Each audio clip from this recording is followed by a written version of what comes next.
No, I usually ride United, but they don't. For some reason, they ain't giving nobody a ride. And I called their number like 6 times. And I was coming around the corner. I was pissed. I was gonna go right there to Checkpoint Charles. Had him call me a cab. I used to go to the cab stand right there. They got another cab stand out there where the Swagmans used to be. Okay. Yeah, I drove for United for over 30 years, man. I'd only been in service for 2 weeks. Yeah. I just got tired. Well, you might have picked me over United, because I always rode United. They used to have a guy who used to have that sports up car. Yeah. Was you in a bad mood last night? No, I wasn't even out last night. Okay, then it wasn't you. No. It wasn't you. Somebody else. But you went to Center Street. Yeah, I wasn't in a bad mood last night. I was driving in from Orlando last night. Okay. Yeah. Yeah, I could have picked you up in United. You're right. That might be. Because I always rode United for years. Well, it's the only company I worked for. I started with them in 1978 and never worked for another company until now. Yeah. And that's only because of City Hall and the taxi cab bureau drove me nuts. Yeah. The guy I was driving for, he owned 20 numbers, you know? Yeah. It would have cost him $400 grand to put 20 new cars in with all the equipment and everything. And he said, I just can't do that. I just I'm going to sell them. Yeah, I bartended down there for years, and I just always rode United. Somebody wouldn't give me a ride on a cold night. This cool ass can't handle this kind of weather. You know what I'm saying? It's cold. It's pretty cold. I was in Orlando, and it was cold down there. Yeah, so I knew I better bring some clothes with me. You know what I'm saying?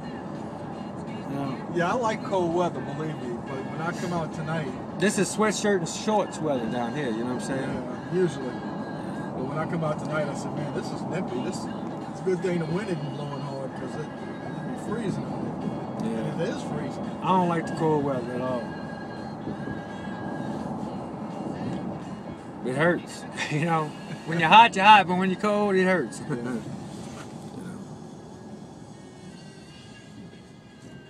Yeah, if you get cold, your back tightens up. I used to stop there all the time to get a sandwich right there at Jean's Poboys. They make a good little roast beef. They do? Yeah, believe it or not.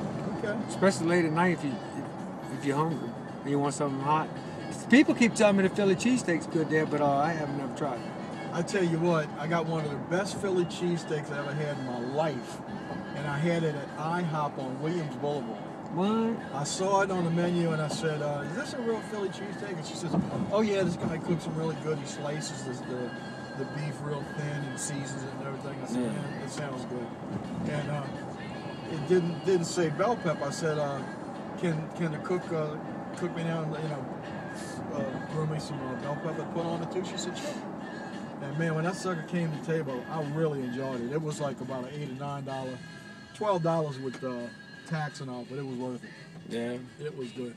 The worst Philly cheesesteak I ever had was in Philly.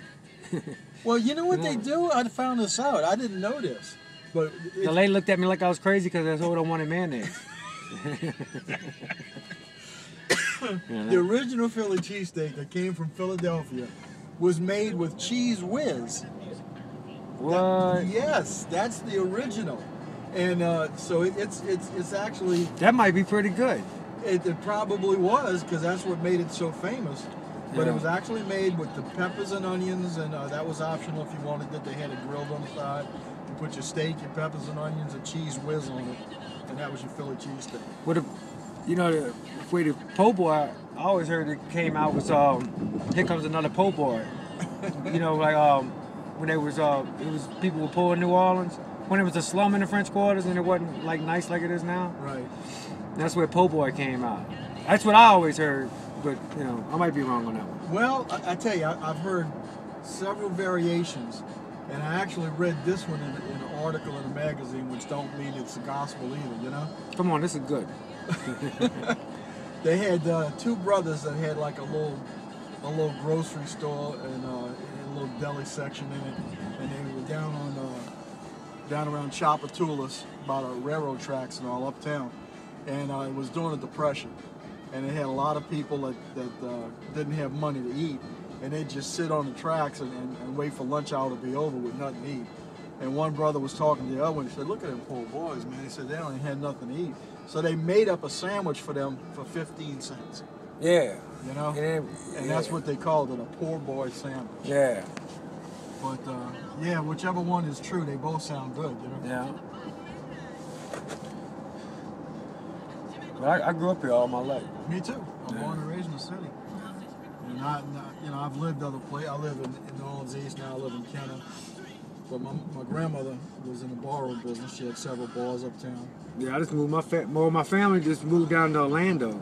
My wife and kids, we were the last Remels down here, and we gone. Ain't no more Remels left around here. You know. No, so you living in Florida now?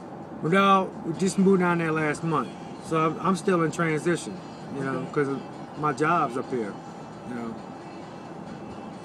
Florida, I can't neglect my job. It pays me too much money, you know. Well, that's... And I only work 4 or 5 days a month, you know what I'm saying? Oh, wow. You know, you can't beat that. You know, and I had to get some more of my things, you know, so it's good that I took a ride. I came up here. It's just, next time I'm going to fly, because it cost me $200 in gas. It's $212 round trip on the plane. But see, I needed my truck when I got down here. Right. I don't like riding in cab. I mean, I don't mind riding in a cab. I mean, I don't like walking, you know. Well, this is an option you could think about. And you got a clean cab, too, by the way. I rode in a lot of cabs. Thank you, man. I've always kept a clean cab, even when I was in United. I don't ride no dirty cab. Yeah. You know, it's a shame that people do. And it's a shame y'all got to watch y'all fares and stuff, you know, with these jerks out here. Well, they're dangerous, yeah. It's a dangerous thing. You can't even totally trust nobody. And, you know, that United guy, he could have gave me around, but he wasn't an Arab, you know? Yeah. And I'm not saying, but I am saying they different. They are different. Yeah. I'm not politically correct. You can speak your mind. This is still America. Me either. You're in the freaking cab. What are you supposed to be politically correct for? They got a lot of people supposed to be politically correct that can't even get their shit together. That's exactly right. You know, $85 billion cuts, you know, I mean, because they couldn't figure something out. Yeah. And this actually... And they all blame each other, and that's when somebody's supposed to rise up and say, hold up. You know what I'm saying? I know. I'm going to tell you something you're going to find out eventually.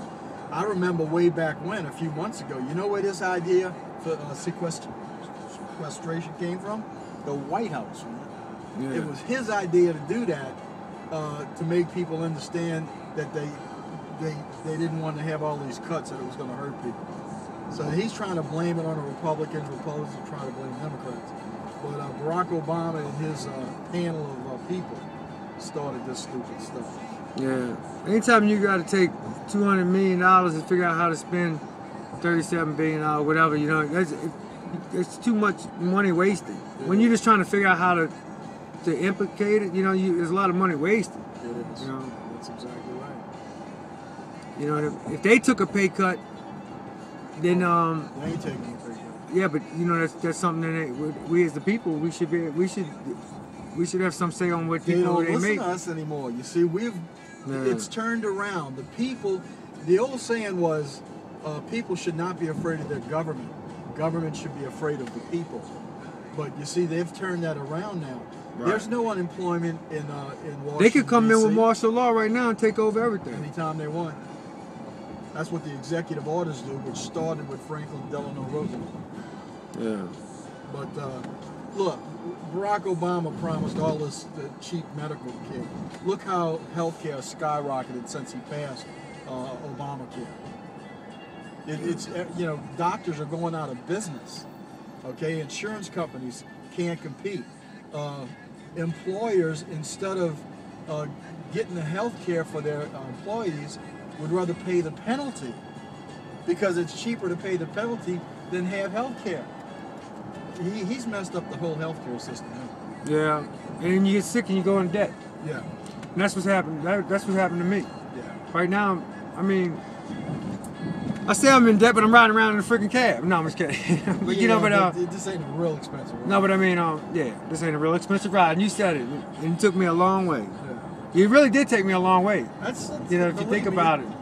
You're talking about 70, 80 blocks. Yeah, that's a long way. Yeah. I actually enjoyed your conversation. It's nice to speak with someone that's intelligent for a while. I hear you. I try to find myself knowledgeable of several different things. Topic, I scare preaching men all the time. When I start talking about the Creeks and the Greeks and all that, how Hercules and Jesus and all that had the same story, and how storytelling from time to time becomes, you know, legend, myth, the gospel, you know what I'm saying? Yeah. So, but They always say, yeah, I'm gonna come back and talk to you. They never come back and talk to me. Just go straight through? No, go. We gotta go around by the old bowling alley right there. All right. Go across the tracks and take the left. Where that restaurant used to be. Yeah. I'm sorry. That's no problem. I'm definitely paying for this ride, so I ain't gonna be too sorry. You know? That's not a problem. That's not a problem at all. But it's a lot of opportunities for my kids down there. I mean, I didn't grow up out here, but all my kids grew up out here in St. Bernard, and there's just a lot more jobs up there, you know. And the school they go to looks like a freaking college. Well, that's good. Yeah, this little place used to be a killer little restaurant. People used to come here all the The time. people that own Arabi's down there own that, and then they own that over there, but they don't own that no more. Well, going out when you go out to Claiborne. Okay. Cause you can go right there and hit Claiborne, you know that. Yeah. Yeah, I actually married a girl down from. Me too. That's how I ended up down here for 18 years. 3 babies. Yeah. But it was, I was living, and then my life was passing me by. And now that, you know, it's as you get older, you look at that, because my kids are all teenagers now. Right. You know, and I look at baby pictures of them, and it's like, man, you know. It happened so quick, huh? Yeah. Where did the time go? You know. Yeah, mine are grown with kids of their own. It's crazy. 1 block to the left, Prosperity, right there, and then you'll see my truck right there, and then you drop me off right there, and I'll pay you for the ride. All right. I'm gonna go ahead and turn it off. It's 13. But yeah, man, it's amazing how things change over the years, and so much technology from when I was born. I was talking to my daughter. She gave me a birthday card one time, and you pressed it, and it played Happy Birthday. And I was looking at it, I guess, kind of in amazement. She goes, "What's the matter?" I said, "You know, this is more technology than he had in the whole world when I was born back in 1948." And she goes, "What?" I said, "Look, they didn't even have ballpoint pens when I went to school. You remember the fountain pens where the ink used to leak all over you?" I'm right behind y'all. Yeah. I'm 43. Okay. So I'm right behind that. I was in the middle of integration, and I didn't even realize it. Go ahead. Yeah, right here, left, right here. And you see my truck right there. But yeah, I was in on the West Bank, because I remember the black kids all rode one bus and we all rode one bus, but I never put 2 and 2 together. You know what? They used to have, and I never realized what was going on, but they used to have a situation where on a streetcar, it used to have a white-only sign.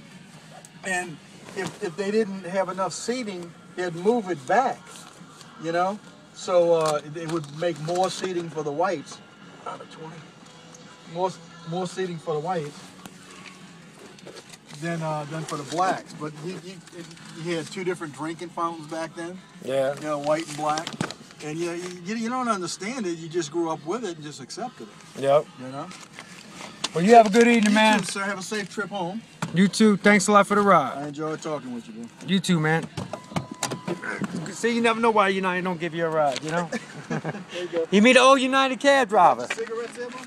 Oh, thank you. You're welcome. Yeah, well, I only paid $8 for them. Good. Read. Yeah, I told the lady, I said, what? See you later. Have a good one, man.